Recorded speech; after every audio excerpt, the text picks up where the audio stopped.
नमस्कार. आदरणीय व्यासपीठ, मानपत्राचं अभिवाचन मी करतोय.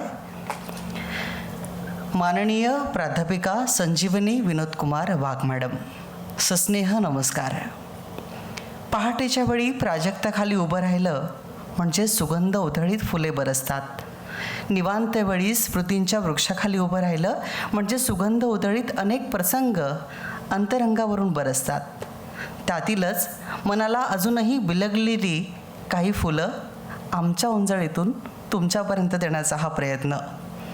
शिष्याच्या लेखी गुरु हा सदैव मोठा असतोच, पण शिष्याच्या लहानपणातही महानपण शोधणारा गुरु अशी आपली ख्याती आहे. मराठी भाषेवर प्रेम करत अनेक पिढ्या आपण घडविल्या. आपली संपन्नता सिद्ध करण्यासाठी एक महत्त्वाचं साधन म्हणजे वाचन आणि लेखणी याची जाणीव शालेय वयातच आपल्या मनावर खोलवर झाली. पुण्यातील सर्वसाधारण मध्यमवर्गीय कुटुंबात आपला जन्म झाला. आपलं संस्कारक्षम मन या काळात कितीतरी प्रेरक गोष्टी टिपत होतं.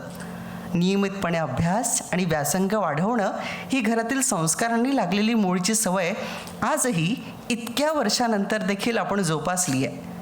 त्यातूनच आयुष्याकडे पाहण्याचा आपला उदात्त आणि समंजस दृष्टिकोन आजही दिसून येतो. आधी केले मग सांगितले अशी आपली कृती असते.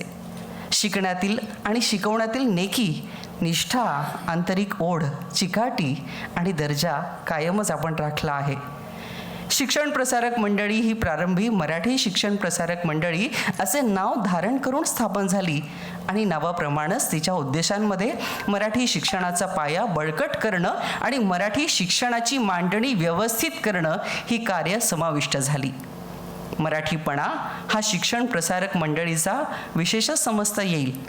तथापि या दृष्टीने देखील आपण दिलेलं बहुमोल योगदान हा आपल्या 36 वर्षांच्या सेवेचा एक अविभाज्य भाग राहिला आहे. सर परशुरामभाऊ महाविद्यालयाची तेजस्वी परंपरा आणि सुरुवातीपासून प्राध्यापक दत्तोवामन पोद्दार, लक्ष्मण शास्त्री लेले, न ची केळकर, श्री म माटे, केना वाटवे, पु ग सहस्रबुद्धे यांच्यासारख्या मान्यवर प्राध्यापकांचं मार्गदर्शन आणि आशीर्वाद लाभलेला आपला मराठी विभागानं शतकोत्तर वाटचाल केली आहे. हीच परंपरा मराठी विभाग प्रमुख आणि महाविद्यालयीन विकास समितीच्या सदस्य या नात्याने आपण पुढे नेत आहात. तसंच निरनिराळ्या पुस्तकांचं संपादन असो किंवा प्रकाशन, काव्यवाचन, कथावाचन, नाट्यवाचन, उदयोन्मुख कवी आणि लेखक यांना उत्तेजन, आजी माजी मराठी लेखकांच्या एकत्र बैठकी, प्राध्यापक आणि प्रसिद्ध साहित्यिक यांची भाषणं, वादविवाद कार्यक्रम आदी कार्यक्रम आपण सातत्याने घेत असता. विशेष उल्लेख करावासा वाटतो तो म्हणजे आपल्या मराठी विभागानं आयोजित केलेला ज्येष्ठ व्याकरणतज्ज्ञ प्राध्यापिका यास्मिन शेख यांचा शताब्दी गौरव सोहळा जो मागच्याच वर्षी संपन्न झाला हा कार्यक्रम आहे. एखाद्या विभागाची नामवंत विद्यार्थिनी आयुष्याचं शतक साजरं करायला पुन्हा एकदा तिच्याच महाविद्यालयामध्ये येते हा केवढा मोठा भाग्ययोग. खरं तर हे आमचं अहोभाग्य की हे सगळं आपल्या सेवेत लाभलं. एक विद्यार्थीप्रिय प्राध्यापिका म्हणून आपली विद्यार्थ्यांना सावलीप्रमाणे साथ लाभली आहे. आपले असंख्य विद्यार्थी आज विविध क्षेत्रात नावलौकिक संपादन करून आहेत. अध्ययन अध्यापनाच्या उत्कर्षाचे नवनवीन मार्ग आले तरी त्यातही आपलं कौशल्य पणाला लावून मराठी साहित्याची थोरवी कधी बहिणाबाईंच्या तर कधी परमपूज्य भारतरत्न डॉक्टर बाबासाहेब आंबेडकरांच्या विचारातून आपण विशद केलेली आहे. राष्ट्रीय तसेच आंतरराष्ट्रीय स्तरावरती झालेल्या अनेक परिषदांमध्ये आपण विविध विषयांवर शोधनिबंध प्रसिद्ध केले. भावलेल्या कथा हा आपला कथासंग्रह आजही वाचकांच्या मनाचा ठाव घेतो. रॉय केणीकर यांच्या समग्र साहित्याचं संशोधनातून घेतलेलं मागोवा म्हणजे एक मोठा ग्रंथराजच आहे. नव्याचा स्वीकार करणं, सततचं वाचन आणि चिंतन आणि आपलं म्हणणं ठामपणे मांडणं, प्रसंगी विद्यार्थ्यांचं हित जोपासणं हीच आपली बहुमोल गुणसंपदा आजही आम्हाला प्रेरणा देते.